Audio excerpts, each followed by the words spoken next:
Hello and welcome to Heroes and Humans of Football. My name is Mehreen Khan. And I'm Simon Cooper. This is the football show where we take the hero and we show you the human. From Johan Cruyff to Megan Rapinoe. And from George Best to Kylian Mbappe. This is the Human Football Podcast. Last week's episode was on Mohamed Salah, the man they called the Egyptian king. Be sure to give it a listen. Hello everyone, welcome. We're here to talk about the rise and fall of Arsène Wenger. Why was he great and why did he stop being great? He arrives at Arsenal in 1996 and he's probably the most transformative person in the history of the Premier League. He does more than anyone to change English football, and he creates possibly the best football team at that point to have ever played in the English league. And I watched them in the late 90s avidly, and his Invincibles go through the whole 2003-04 season unbeaten, first time in the history of English football. They're wonderful, and then they're not. His last decade or so at Arsenal is a terrible anticlimax.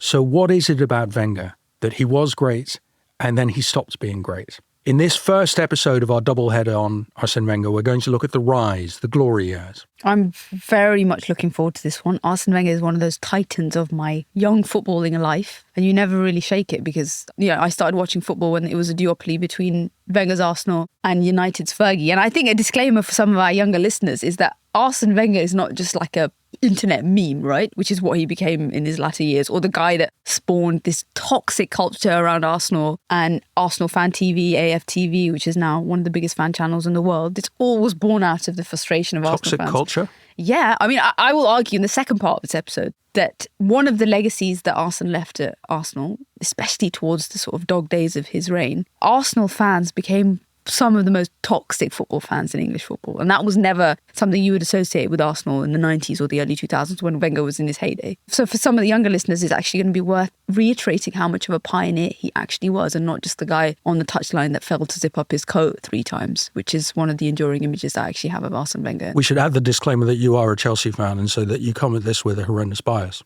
No, but I also completely love him. Oh, that's good. Because he becomes such a, I would say, pathetic figure by the end, I have a huge amount of sympathy and a bit of sadness when I think about Arsène Wenger. Talk us through the stats on Wenger, Mehreen. 1996 is when he arrives.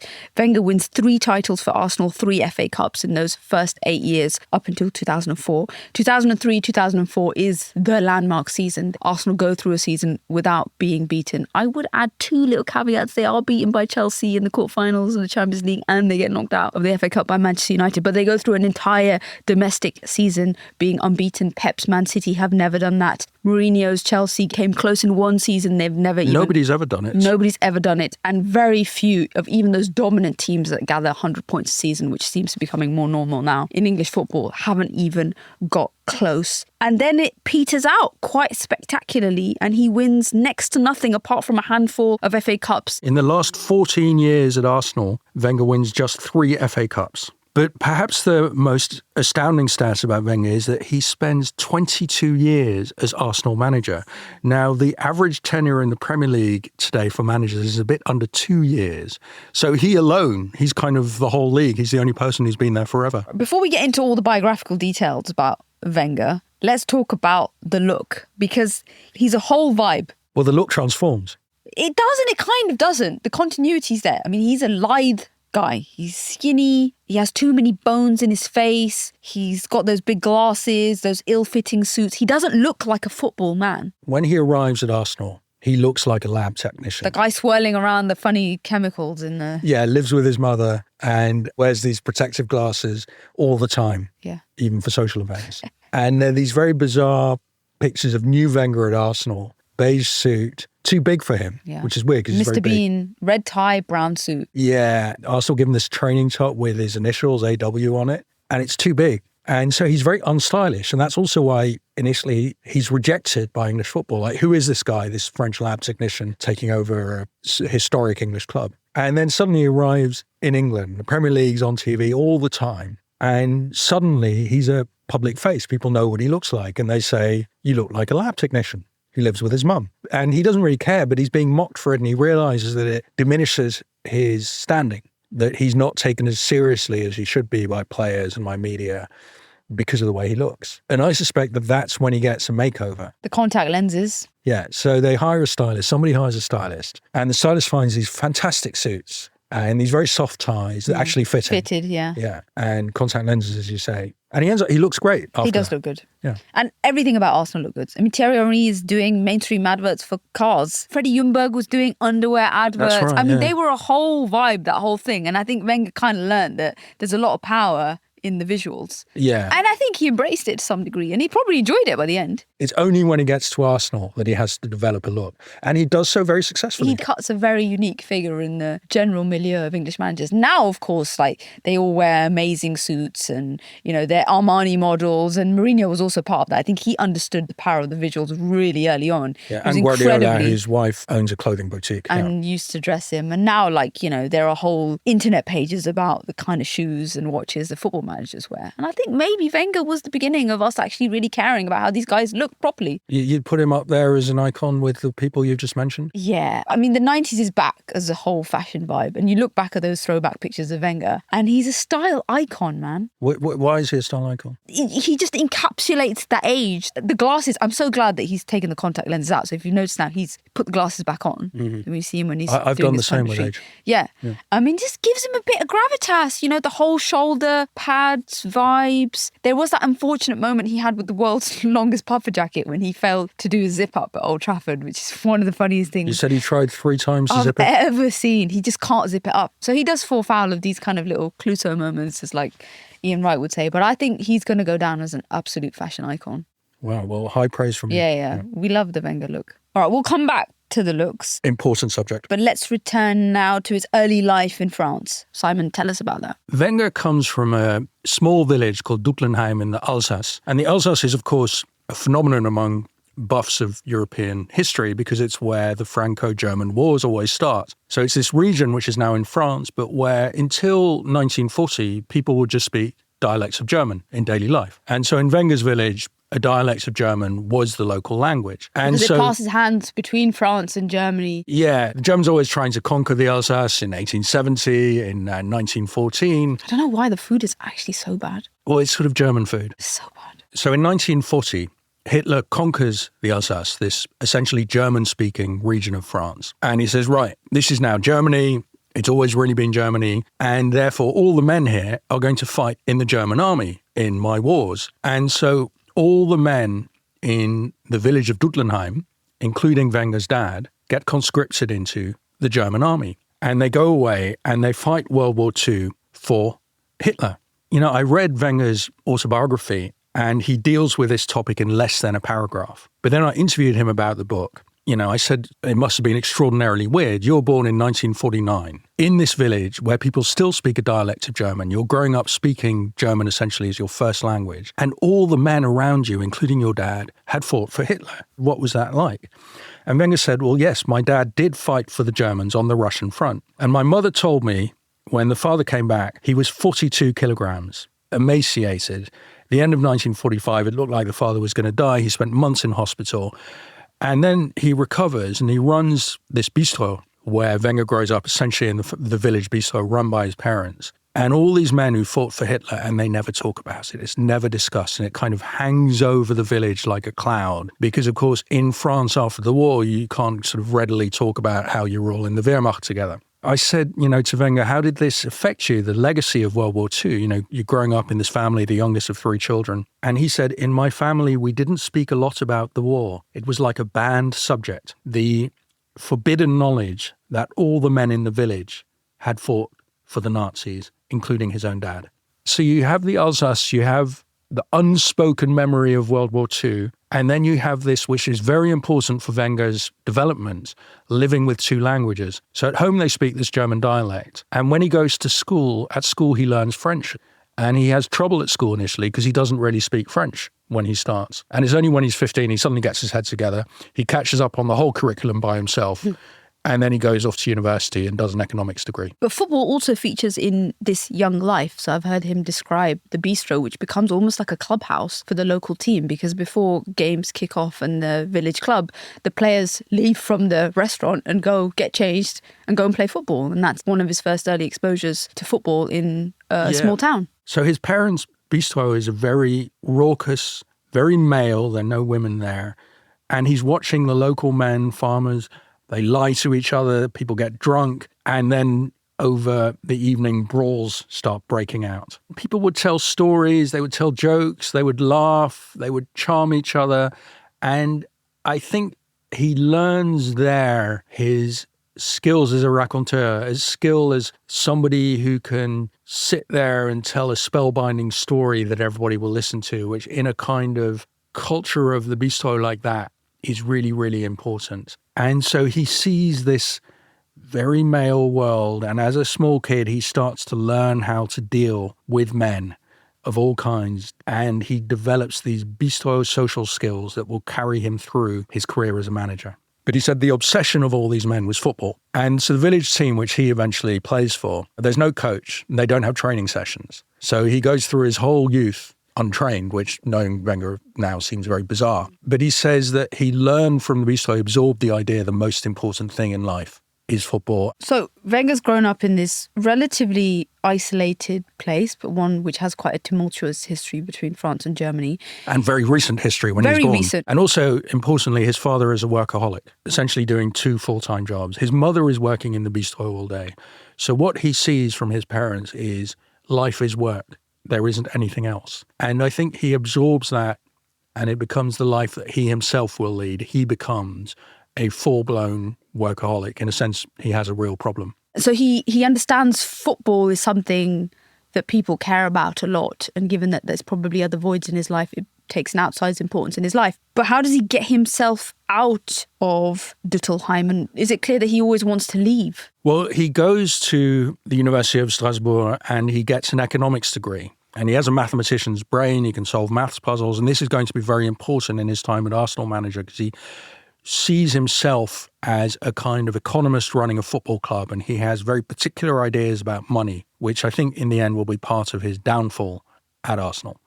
So he's got this degree, and he's a decent footballer. He's never been coached, doesn't have much technique. He's good enough, though, to get into semi-professional clubs in the Alsace region, and he ends up at the great club of Alsace, Racing Club de Strasbourg, which everyone in his village of Duttlenheim supported. So he's in Strasbourg, he doesn't really become a first-team regular, but he spends years there and he ends up running the academy as well. While he's still a player, he's running the youth academy. So it's his first taste of coaching. In some senses, Strasbourg is a kind of perfect place to help birth someone like Wenger, who you say is a consummate European and has this amazing ability to talk and network with Europeans about football. Yeah, so he is fascinated by Germany. He doesn't feel any hatred from the war. And as an Alsatian, he also feels, I suppose, partly German. The culture to some degree is the same. And Germany in the 70s, when he's starting to get interested in coaching, is the best country in the world. They win the World Cup 74. So he's always getting into his car and driving to Germany and watching especially his beloved Borussia Mönchengladbach, and then driving back and arriving home at 5 a.m. And so he's just totally imbibing German football. He loves it. He later takes a French coaching course. He admires the Dutch as well. So he's taking in these influences from all over Europe. And he has the benefit of proximity. He can just hop in a car and cross borders and do this kind of stuff. Because you can do this kind of stuff in what, 70s? Yeah. You just, get into your petrol belching car and you drive many hours across long, dangerous roads, and there you are in Mönchengladbach. Yeah. No, it's fantastic for him. But he also, I think, crucially, he has the languages. And it reminds me a lot of Pep Guardiola, because Guardiola also comes from a kind of region of 2 languages. In Guardiola's case, it's Catalan and Spanish. And if you grow up speaking 2 languages like Guardiola did and Wenger did, it's easy to add more languages. And so that's what they both end up doing. And the thing about Wenger is he's really a people person. And the couple of times I've spent time with him, this really surprised me. Because as a journalist, you see him, or you saw him at the press conference, and he'd have this kind of glare. Dour scowl, complaining about the referees, quite a frightening figure. And then when you saw him in intimate surroundings, he was this charming raconteur. He was very funny, he told great stories, he knew everyone. In private, he's a very likable, warm guy. I remember once in Paris, 5-star hotel, so of course the kind of place where football people hang out. And I'm there with Wenger and a couple of people. Fabien Barthez walks by. Legend. Did you kiss his head? Wenger didn't kiss his head, but Wenger turns, he goes, Famille. And it's like, and Barthez never played for Wenger, he played for the rival, for Manchester United. But it's like old friends. They know each other deeply and they have this very intimate, cheery conversation. And you realise the guy knows everyone and they all like him. And seeing him so charming, so at ease, such a good storyteller, I thought this is what you can get growing up as a small child in a bistro. We're getting a sense of his character. He is almost single-mindedly focused on football, all facets of football. There is a slight difference with Pep when we spoke about Pep. Our episode on Pep, which everybody should listen to, obviously. It's fantastic. But one of the things that you stressed a lot was that Pep is taking a lot from outside cultures, right? He's got this best mate who plays handball. He's trying to imbibe music, culture, history. Whereas with Wenger, it just seems like it's just kind of football. Yeah, I mean, Wenger really is a monomaniac. He's a very intelligent man who more and more over his life decides that to be very good at something, you have to devote your whole life to it. There is no space for anything else. And it's goal-oriented, right? So you learn the languages. He learns English because he knows at some point he wants to come and manage in England. That was very striking, reading his autobiography. He has had never any contact with England, but he realises at some point in my life, English is going to be important. So he just flies to England, takes a train to Cambridge, because he's heard somebody's told him, you have to go to Cambridge to learn English. Best place, obviously. He arrives in Cambridge, he's got no contacts, and he knows he's looking for a language school. So he knocks on various doors, and eventually he gets directed to this landlady who's also a language teacher. And he doesn't speak any English. He's Madame, 29. excusez-moi. Madame, I would like... and they test him, and they say, well, you're going to be in the intermediate class. And he gets into the intermediate class, and it's him, 29-year-old Wenger, footballer at Strasbourg, with all these teenagers, these 14-year-olds. So he's in this class of these 14-year-olds, but he is totally fixated on, he's just going to learn it. He's just going to learn English. And also because his teacher is his landlady, he really wants to impress her. He wants to show that he's a good pupil. And so he does 3 weeks in Cambridge. And then he feels, obviously, I've just started, so I have to really keep up my English now. So for the next few years, he reads all sorts of English novels and other things. He underlines every word he doesn't know. So he's just keeping his English up to speed, knowing that one day, maybe, it will be useful. Okay, so he's in his early 30s. Playing doesn't quite work out, but Wenger's not going to let football disappear from his life, far from it. And he jumps headfirst into coaching and puts so much of this kind of obsessive attention to detail and single-mindedness into managing small French clubs. So he starts at Nancy and immediately he's an obsessive. Just before Christmas, they lose a match under his managership and he's devastated. It's like, he's lost his entire immediate family. But he does pretty well. He gets to Monaco and over 7 years there, he makes his name at Monaco. That's a proper club. Yeah, it's a proper club, and he thinks they're the best club in France. The rivals are Marseille, and he says, well, Marseille are, bribing and match fixing, and so we couldn't win anything. So he's very bitter about that. He was kind of proven right by that. He was correct about that, I think, in part anyway. One of the things always to keep in mind about him is he's a mathematician at heart, he's an economist. And so he looks at football and he thinks, we need to apply data here. Just at that time, there's this sort of probably the first computer program using data on football in the history of the world in the 80s called Top Score. And he pioneers the use of Top Score, which is developed by a friend of his. And it gives points for everything a player does on the field, like a forward pass, you get 1 point, score a goal, you get 5 points, that kind of thing. And so he tots up the points that each player's got. And he starts to notice the players with the most points are the ones who go on to have really good careers. There's some meaning in this data. And he's also starting to monitor half the leagues around the world. I mean, nobody else is watching football outside their own country. How does he watch not football? In France.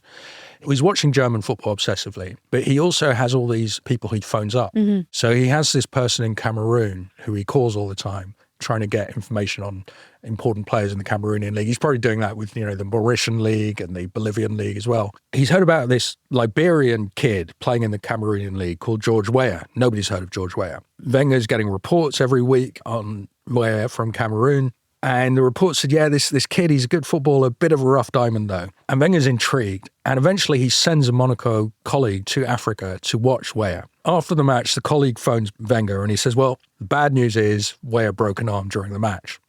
The good news, he kept playing after that. And Wenger thought, wow, there's something in this kid. So he signs George Weah. Amazing. Brings him to France. And Weah signs, and then he sits at the table with his head in his hands, looking despairing. Wenger said, George, cheer up. You just signed for Monaco. Not bad, right? Weah says, yeah, boss, but I don't have any money. Nobody's ever given me any money. So Wenger pulls 500 French francs out of his pocket, which, is about £60. And he gives it to Weah. Wenger jokes that that's Weah's signing on bonus. And in 1995, George Weah is named World Footballer of the Year. Amazing. And he gives the award to Wenger because he feels Wenger is the man who made and discovered him. And a lot of the great players later on will feel that kind of bond with Wenger. These players, they respect Wenger partly because he respects them, which is unusual in football where often, it's a very hierarchical world where the manager just treats players like dirt. Okay, so Wenger's doing a decent job in Monaco. He's not really pulling up any trees. He's at a relatively minor French club, wasn't an amazing player. How does he get onto the radar of Arsenal in the 80s, which is a club not particularly known for its network in European football? Yeah, no English club at this point has a foreign network at all. It's like the rest of the world doesn't exist. It's as if the whole football world is England, Scotland, Wales, Ireland and Northern Ireland. Northern Ireland is much more significant in English football at this point than, say, France or Germany. And so there is absolutely no way that an unknown Frenchman like Wenger would become the manager of any English club, let alone a big club like Arsenal. It's just not going to happen. So how does it happen? So we'll find out how Arsenal discover Arsène after the break. Want to shop Walmart Black Friday deals first? Walmart Plus members get early access to our hottest deals. Join now and get 50% off a one-year annual membership.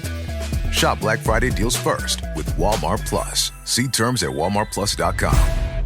This is a reminder that you're listening to Heroes and Humans of Football with me, Mehreen Khan. And me, Simon Cooper. Welcome back. You're joining us as we're about to discuss how Arsène Wenger becomes the manager of Arsenal Football Club. And it all begins with a very fortuitous meeting at the beginning of January 1989, Simon. What happens? So what does Wenger do when he's not running his club? He's scouting, he's watching football. That's what he does in his spare time. And so he spends a New Year's break, 1988-89 in Turkey, probably watching a dozen football matches. And then when it's New Year's Day, he thinks, what shall I do? I know, I'll go to London and watch more football. So through Dennis Roach, I think, who's Glenn Hoddle's agent, because Hoddle is playing for Monaco under Wenger, Wenger gets a ticket to Arsenal. And so you'd arrive at this little Highbury stadium and there'd be these streets of these quite quiet, almost suburban houses. Wenger arrives there in a taxi, January 89, and he gets out and he says to the taxi driver, well, where's the stadium then? And the driver says, oh, it's right there. You just can't see it because it's a small thing hidden by houses. And Wenger thinks, wow, that's kind of weird and fascinating. It's a really old-fashioned English club in the middle of a neighbourhood where people actually live, not what he's used to at all. He's a guest of the club because he's got this ticket.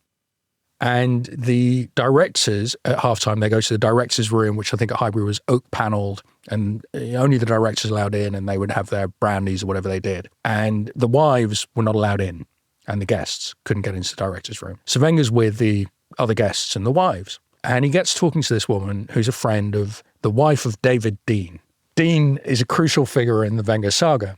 Dean is this London businessman. He's been a sugar trader, I think a coffee trader, and he's made some cash. And in 1983, he has this crazy idea. He's going to buy a sixth of Arsenal for £292,000, for which you wouldn't even get sort of half a toilet in central London nowadays. I know this guy who was offered by Dean to come in on the deal. Dean said, come on, we'll buy a bit of Arsenal together.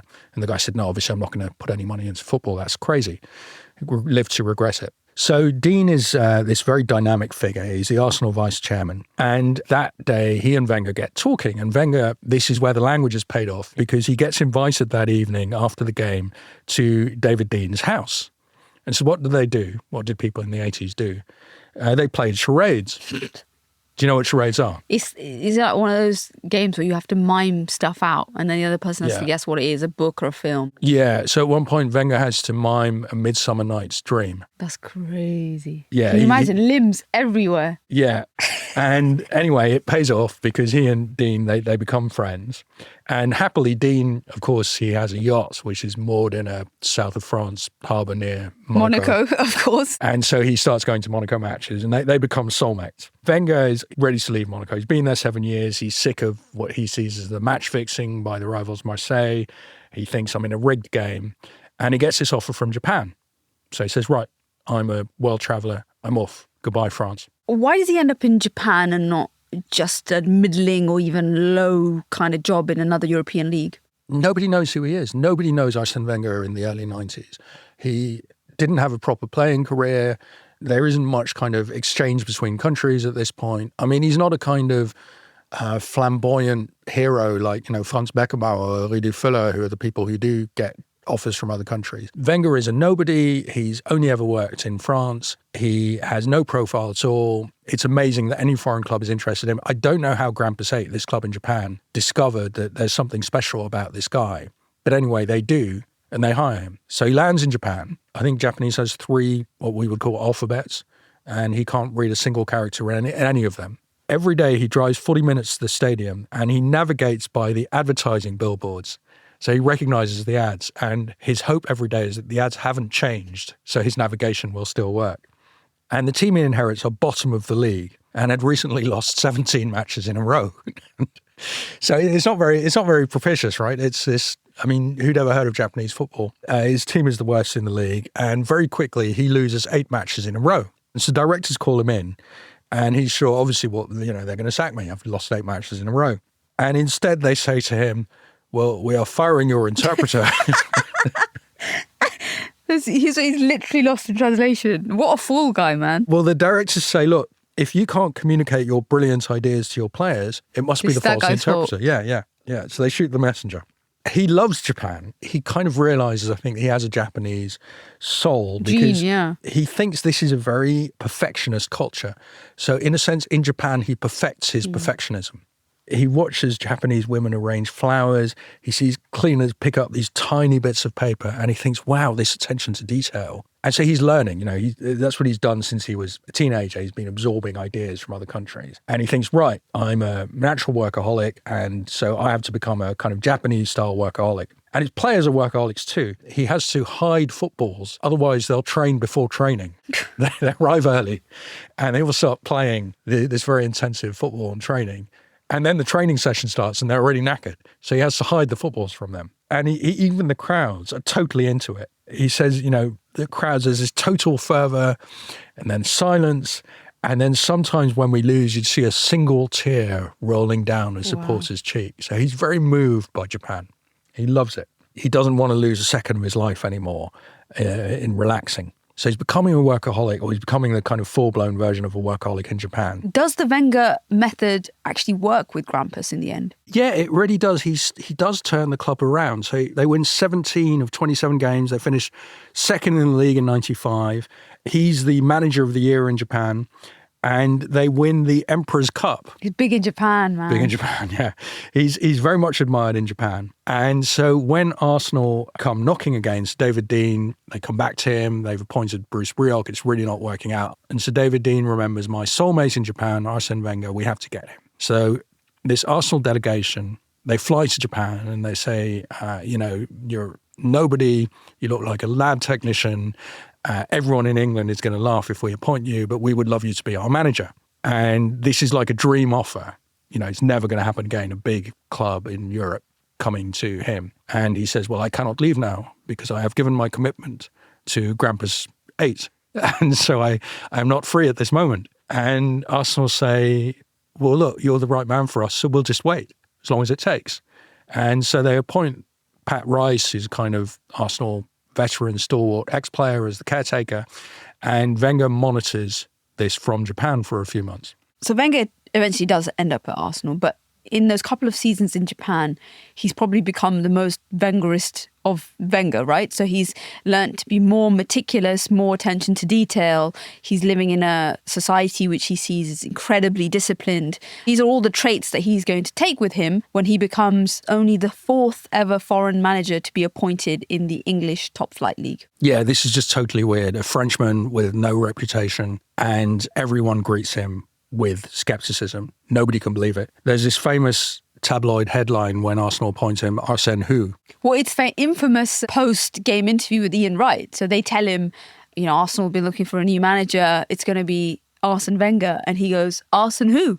And that was it. It sticks. And even your man, Johan Cruyff, was potentially in the running for that job, was he not? Yeah, occasionally clubs would try and appoint Cruyff, but he didn't like to go outside Barcelona. Okay. Yeah. Indulge that fancy. But imagine going from somebody that everyone in football's heard of to some bespectacled dude from Japan. Yeah, and Tony Adams, who's the Arsenal captain, who's about to come out as an alcoholic, he's very sceptical. He says, he thinks at this point, what does this Frenchman know about football? He wears glasses and looks more like a school teacher. Does he even speak English properly? What's pre-Wenger Arsenal like? The thing that I always hear is boring Arsenal, 1-0 to the Arsenal, George Graham's Arsenal, this kind of practical, they win, but there's nothing particularly special about them. And Simon, you actually used to go and watch Arsenal back in the day. George Graham's Arsenal were a very ugly team to watch. I mean, they already had this famous Arsenal back four in my memory of Adams and Keown and Dixon and Winterburn. And then they had these forwards who couldn't really play football. They won the league, and I couldn't believe it. How can a team like this win the league? But it was very ugly. And then by the mid-90s, they're struggling. So they've appointed Bruce Rioch as manager, and they've bought this epoch-transcending genius, Dennis Bergkamp. So in the midst of all of this relative mediocrity, there's this guy called Dennis Bergkamp. Yeah, there's this genius. And Bergkamp is thinking, what the hell am I doing here? What have I landed in? And I remember his first match in the league, he realised nobody's going to pass to me. The ball just flies over my head all the time. So he starts going back to the back of central midfield, defensive midfield position, just to pick up the ball. Sweeping. Because he just wants to touch the ball and nobody will give it to him. Also, Bergkamp's very perturbed by the eating and drinking habits. So the pre-match meal was baked beans with Coca-Cola. Even for a Dutchman, that's got to be pretty bad. And some players he would remember went onto the pitch burping. You had two people who were soon going to come out as alcoholics in the team, Adams and Paul Merson, who was a wonderful footballer. Mm. So you'd have players coming to training in the morning with alcohol in their breath. And so this is the club that Wenger inherited. Nobody really wants him there. And it's a club in a bit of a mess. But he has this huge advantage. He actually knows football in the rest of the world, which nobody else in England does. He said later, it felt like I was opening the door to the rest of the world.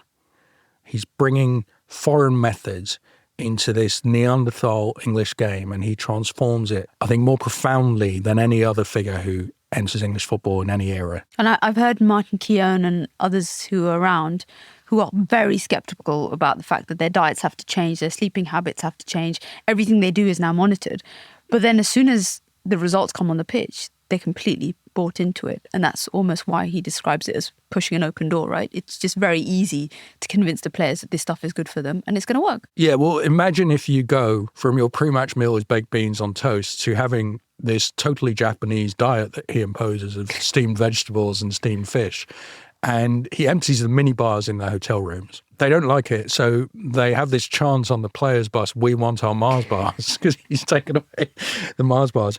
There's this great story from Michael Cox's book, The Mixer, where they played at Newcastle. This is before Wenger, not long before Wenger. And they have this competition on the bus back as to who can eat the most dinners. And Steve Bold, who's kind of reserve centre-back, wins with 9 dinners. Oh, my God. If you can imagine doing that to your body and then you enter this Wengerian Japanese perfectionist culture, yeah, obviously you're going to feel better. So all these defenders, they're in their late 20s, they're coming to the end of the road when Wenger takes over, and they'll end up playing to their mid to late 30s because, you know, their bodies just magically transform. So what was it like having seen pre-Wenger Arsenal and post-Wenger Arsenal? It was very bizarre. So I'd go with these Financial Times press tickets and you'd go to this tiny little beaten up stadium, sit in the press box and you'd watch the best football that you could ever have imagined. In the late 90s, you now had Vieira, Henry, Dennis Bergkamp. Young Anelka. The young Anelka comes in at the first team at 17 and he scores loads of goals.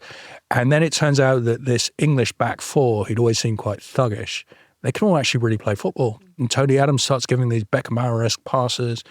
And it's just this wonderful, flowing, total football team. It's bizarre. How could this happen? It felt a bit unearthly. So he creates maybe the best team, I say this without hubris, that has possibly ever played in England up to that point. How does he do it? Well, he brings in all these things that nobody in England is doing or knows about. So for a start, you don't drink loads of beer. You eat proper food. He starts using data to scout players. We'll come to that. But he has this really basic and simple advantage, which is that he's every night watching football from around the world, and no other English manager is. Like when there was a World Cup, the managers of Premier League clubs, the start of in 94, they'd just go on holiday. English football managers managing Premier League would go on holiday and miss the biggest tournament in the world, the World Cup, and just what, hide away from it, not watch it, not care? It didn't happen. It wasn't happening in Britain, so it didn't exist. My feeling is that because England are involved often, that this is the only thing that's happening in this country, is people watching the World Cup. They would care, especially about England, but there was no sense that any of these foreign players or managers had really any relevance to our game. We couldn't learn from them because they played in these different football cultures and they were supposedly always diving and they were prima donnas, all these xenophobic words that were used about foreign players. It was very hard to sign them. English football wasn't particularly moneyed anyway. And so it was like you were playing aliens from a different planet. And it was kind of funny to see the aliens, and they looked weird and they behaved weirdly. But obviously you weren't going to sign an alien to play for Burnley or Newcastle. And so it takes Wenger, of course it does, a foreigner himself, to expand the talent pool of English football to countries like France, Italy, Distant, exotic countries like France. These faraway alien planets. They were almost impossible to reach. And find the best footballers that were flying under the radar and create one of the greatest teams of all time with them. So he knows who are the best players in the world. And luckily for him, the best young players in the world at that point come from his own country, France. So while he's living in Japan, he somehow is also a regular on the stands at AC Milan. I guess he just, flew in and then he'd fly back the next morning to Japan. And at Milan, he meets this young French reserve, Patrick Vieira, and he realizes Vieira is special. He's brilliant. He's the most incredible midfielder. Now, you didn't have to be a genius to spot that, because when he signs Vieira for Arsenal, I think Vieira plays a half against Sheffield Wednesday on his debut. And in 45 minutes, 38,000 people in the stands see, wow, he's special. So it was sort of obvious, but nobody else in England knew who Vieira was. Only Wenger did. So he buys Vieira. And there's this young French winger at Juventus, a kid called Thierry Henry.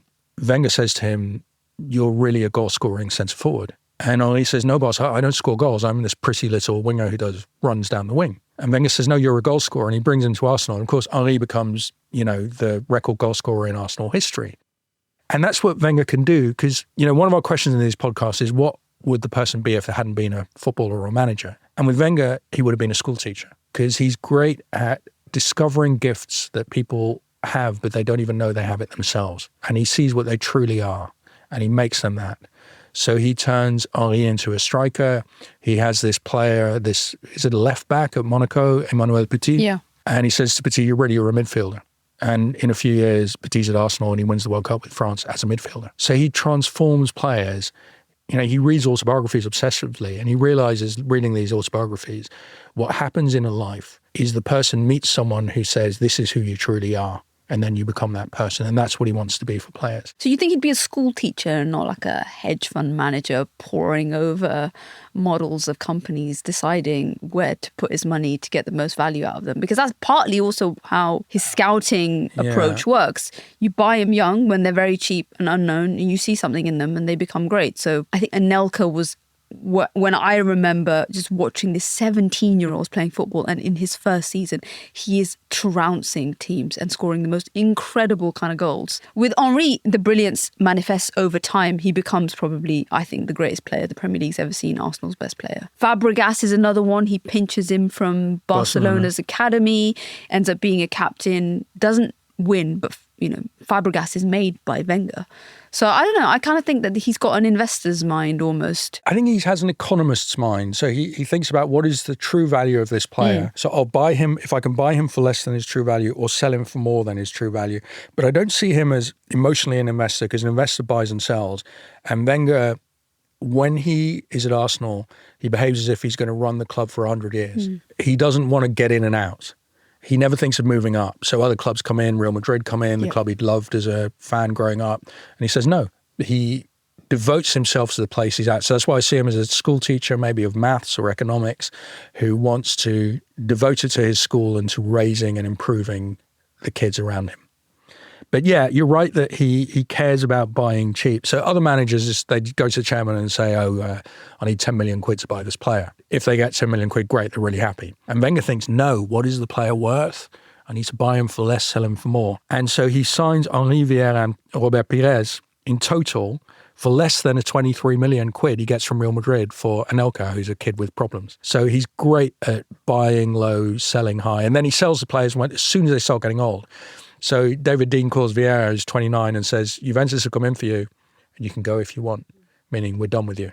And Vieira's really offended and he leaves. But that's what Arsenal do. They sell people like Vieira, Henry, Overmars and so on, late 20s, boom, goodbye. And they get way more for them than they should have. I've heard him even recently speak in like glowing terms about how he assembled the defence in that Invincibles team. He was like, basically, it cost £0, right? Ashley Cole Academy, Colo Torre he finds in the middle of nowhere. I think they paid a little bit of money for Sylvain Wiltord, and Jens Lehmann cost them nothing. And even today, in the riches that football has become, Wenger really puts a lot of value about the fact that he was able to assemble these players for peanuts, essentially. Yeah, and I think he gets, in a way, more pleasure out of a good buy and a good sell than out of winning. And I do agree that we'll come to this in the next episode, but I do agree that his weird attitude to money, his obsession with it in a way, not with getting rich, but with spending it right, is going to be part of his downfall. He attaches a kind of moral value to his frugality, which, I mean, I'd probably argue is the German part of him. Yeah, or maybe it's the son of a bistro owner,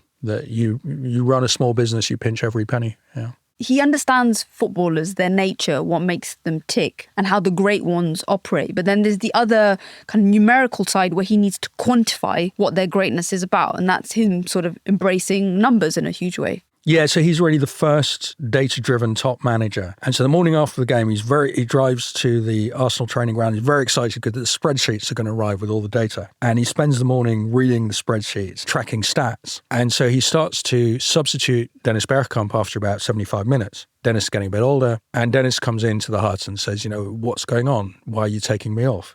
Where in your statistics does it say that I changed the game with a killer pass? Wenger says, you run less in the last 30 minutes and you're more at risk of getting injured and your pace is dropping. And so he's being not driven by data, but guided by data. And he starts to use this on transfers. So when Vieira's coming to the end, 2004, he needs to find the next Patrick Vieira. He does this very simple thing. He looks at the data to find a defensive midfielder, young, who covers the most meters per match. And it turns out it's this kid called Mathieu Flamini. He's a rookie at Olympique Marseille, and he's running 14 kilometres a match, which at the time is insane. Nobody's running 14 kilometres a match. Flamini is.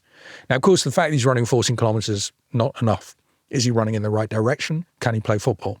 So now Wenger goes to Marseille, he sees, he's running in the right direction. And so he signs Flamini, who becomes an Arsenal regular and, does very well until he leaves for free to Milan. He doesn't get all of the players he wants. Some of them escape his grasp. Yeah, or he screws up himself. So he's watching this big young striker at Le Mans, a small French club, guy called Didier Drogba. And Wenger's in two minds. Shall I buy him? Shall I not? And he lets the opportunity go. And he regrets it forever because he thinks, if we got Drogba into this Arsenal team where we can pass and then he finishes up front, he'd score a hat-trick in every game. So he beats himself over the head for a decade, I think, for missing Drogba. Cristiano Ronaldo, not his fault. Of course he knows Cristiano Ronaldo. He's a teenage kid at Sporting Lisbon. They have a deal. There's a deal. Yeah. They show him around the Highbury Stadium. Ronaldo gets this Arsenal shirt with a name on his back. He's all ready to sign. And then famously, Manchester United, they gazump the deal. United have played this friendly at Lisbon and Ronaldo's destroyed the United defence. And so United pay a bit more and they get Ronaldo. So Wenger thinks about that for the rest of his life, I think. So Drogba ends up, signs for Chelsea, eventually becomes a brilliant player. I think he scores more goals against Arsenal in the Premier League than any of the major clubs. He says that he's always motivated to score against Arsenal, and one of the things that he notices about Wenger is every time that Drogba will score a brace against Arsenal for Chelsea, in the post-match press conference, they've always asked, Drogba was the difference maker. And Wenger always poo-poos it and says, I don't think he played that well. Which again is another kind of taster of some of the bitterness that the later stage Arsène Wenger becomes. And I think it's quite a sad story, but I mean, it's great for me because Drogba trounces Arsenal every time we play them. That's part of Wenger's personality. He never forgets and he never forgives himself. So he didn't forgive himself for not signing Drogba. Yeah. Arsenal end up winning 3 league titles in that period. I guess the apotheosis of which is the Invincibles season, so 2003, 2004. the year before they do that, he also says to the team, I want you to go a season unbeaten. And it kind of leaks in the media and he's ridiculed for ever even having that idea. How could you possibly go a season unbeaten? It's obviously not possible. It's ridiculous to even suggest it. So they do it. I mean, what is your memory of this Invincibles team? I saw them just before in a weirdly intimate setting. So I was up in Manchester, I was writing about Man United, and I was staying in the Lowry Hotel, which is, very kind of artsy boutique hotel, Manchester. And so, of course, who were there but the Arsenal team, who were playing Man City the next day. So I was with friends in the bar, and the next table was, in my memory, was a bunch of the French players. Vieira, Wiltor, Henry, and then Robert Pires comes in and he fist bumps everyone. And given Pires' look, I was irresistibly reminded of Ali G. The goatee. He had a goatee. He looked very Ali G, and Ali G was the figure of the time. And I'm thinking, I'm here, I'm a journalist having a couple of beers. They weren't. They were not having beers. Salut les gars. Did you do the whole thing and go up to them? And No. We were the only tables in the bar. Okay. So we nodded in a very restrained way to each other. Like, we know who you are. We're not going to bother you. And it was nearly midnight. And I thought, should you really be up? And I looked at them, and it was the best footballers of the era, such perfect specimens, so grown up they looked. I mean, often when you see footballers, they look like they're children. And these guys looked like adult men, and they were totally at their peak, relaxed, confident. And they're up till midnight, not because they were indisciplined, but they just thought, we've got this. To refresh my memory preparing for this podcast, I checked what was the Man City Arsenal score that day. Arsenal won 5-1. I mean, basically everyone thrashed City in those days, but still. This was the old City, yeah. Yeah, this was the old City, pre-Shake City. But still, these were guys who just, you get that with some teams that they walk onto the field and they know we've got this. And you can imagine you're in a tunnel with Vieira, Henry, Bergkamp, Freddie Ljungberg, Jens Lehmann, that kind of rock hard English defence who could also play football. And you look at your teammates and you think, how can this possibly go wrong?